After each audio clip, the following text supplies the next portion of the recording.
How's it going, guys? Today I'm going to go over another cribbage video, and in this video I'm mainly going to focus on pegging again, but I'm specifically going to emphasize strategies to look for and strategies to keep in mind when you're trying to predict what cards your opponent has before they play them. I posted a video like this when I first started my channel, and it's my second most viewed video, so hopefully we can get a good amount of feedback on this one. But again, I'm mainly focusing on when you're playing an opponent and you want to predict what cards your opponent has. I think I've played Max before, and I think he's pretty good. And I didn't win the cut like usual, so I almost never win the first cut. Here I'm going to throw, I could throw two king or 4 king, it doesn't really matter. Here I'm going to lead with the 6. My opponent plays 15. If they were to play a 15 right there, then I would have played a 2. Here I'm going to play an 8.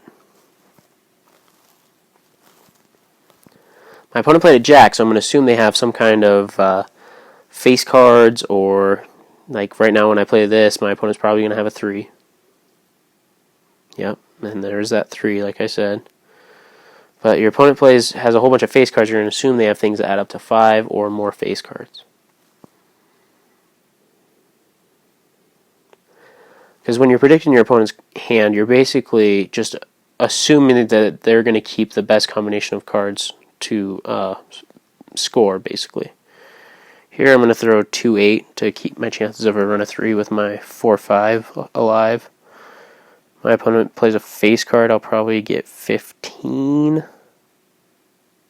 Yeah, that's pretty typical. Whenever your opponent lays down a face card first, they typically are expecting you to 15 them.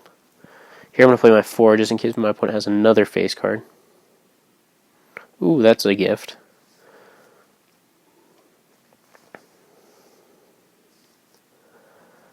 So my main goal is to just outpeg my opponent. I don't really care if I win or not. In that one we got 5-2, so that's good.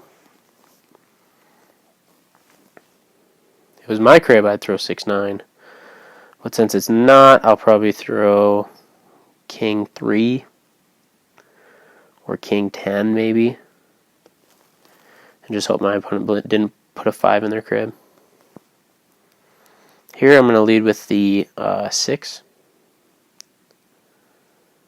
Because if they were to pair me, then I could get 15. But here I'm going to play my 9, because I don't want to play my queen then on 26. Ooh. So they had 6-6 king.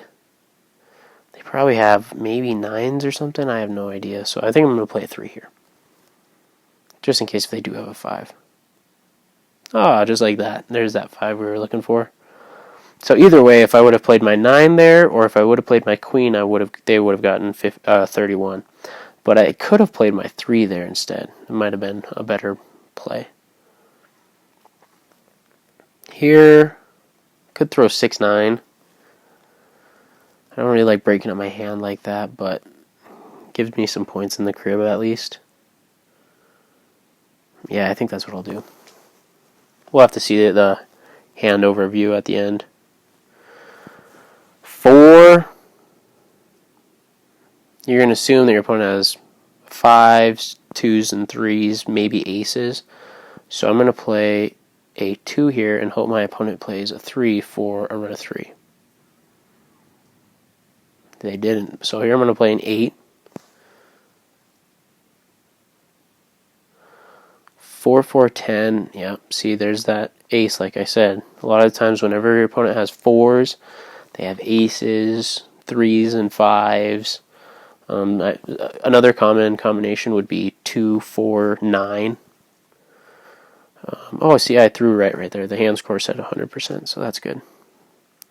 Here we're going to throw 6-10.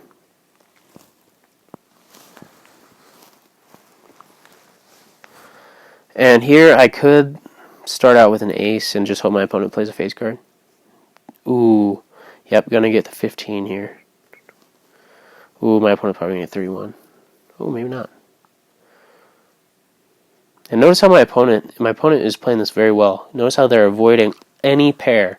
They could have paired me right there with their 4, but they decided not to, specifically because they didn't want to get triples.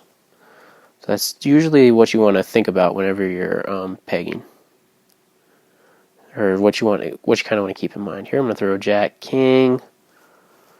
Yeah, those are 3, 6, 8, 9 are pretty good pegging cards.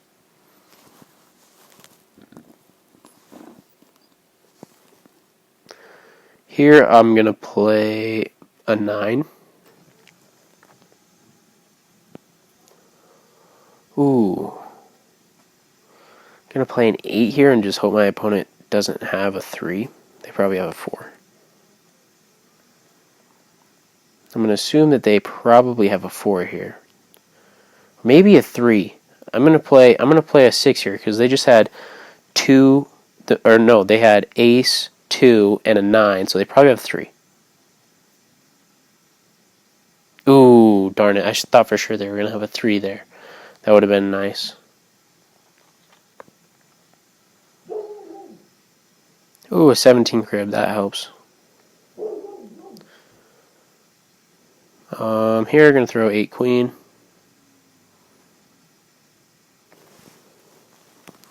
I'm going to lead with a 3 here also, because then I can get triples if my opponent pairs me.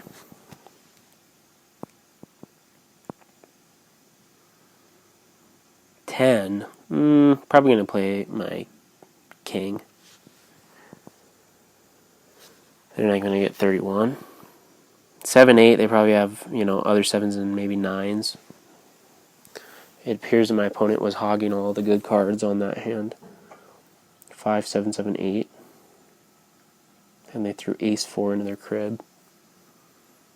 So I'm not getting very good hands here, but I'm trying to stay in it by pegging. I'm going to keep 4 of the same suit here. Opponent plays a queen. I'm going to play a 7. Okay, watch this. I'm going to play 7. Hopefully my opponent plays another one. And now I'm going to play my 2, and hopefully my opponent plays an ace. Oh, I was going to try and get 31 there. I thought maybe my opponent was going to have 4 and ace again. That's a good hand. That's not a good crib. So here, my initial thought is throw 7, 9. That's probably what I'll do. Actually, I think I'm going to throw 9 king and just hope for a face card, I guess. I mean, a lot of dangerous cuts here with these cards that I just got dealt, so I think throwing 9 king is probably the best. Those are the worst pegging cards that I could get, or the worst cards I could give him in his crib. Here I'm going to lead with a 7.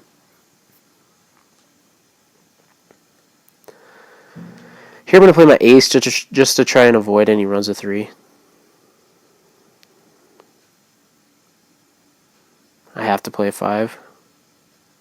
Hopefully my opponent doesn't play a 3. I have to play a 5 again. Okay, so that was good. I think we avoided a lot of... That was dangerous pegging cards from my opponent. 0 crib. That's what you love to see here.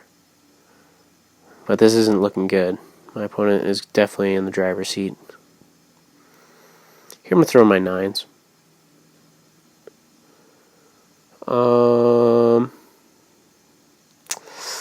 I could play my queen here. I think I'm going to play a 3 instead. That seems safer. Gotta play my ace. Gotta play my ace again.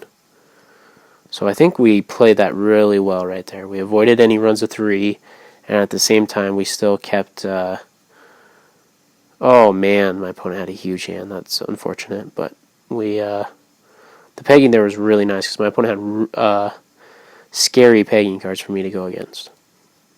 And I think I handled that pretty well. Here we're going to throw... probably 4 queen or ace queen are basically the 2 best options here. Probably going to throw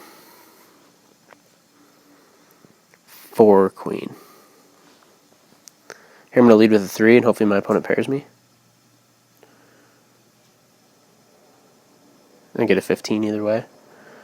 25. I'm going to assume they have a 5, and I'm going to hope that they don't have a 3 here, so I'm going to play my 3. Oh, nice.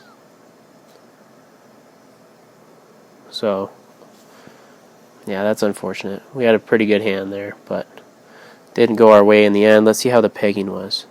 So yeah, we outpegged him by 7 whole points, and basically the only reason why he won was just because he got better hands. So I think that was a pretty good game, and hopefully I got a couple predictions in there where you guys kind of saw that if your opponent plays, 4 or 5, like if my opponent were to play an 8 first, my brain automatically goes towards, okay, he probably has 7s, 9s, another 8. That's what your brain should be thinking whenever your opponent plays cards like that. You're just going to assume they have good combinations. But anyways, thanks for watching, guys. Hopefully you enjoyed, and leave a comment below to tell me more of what you guys would like to see.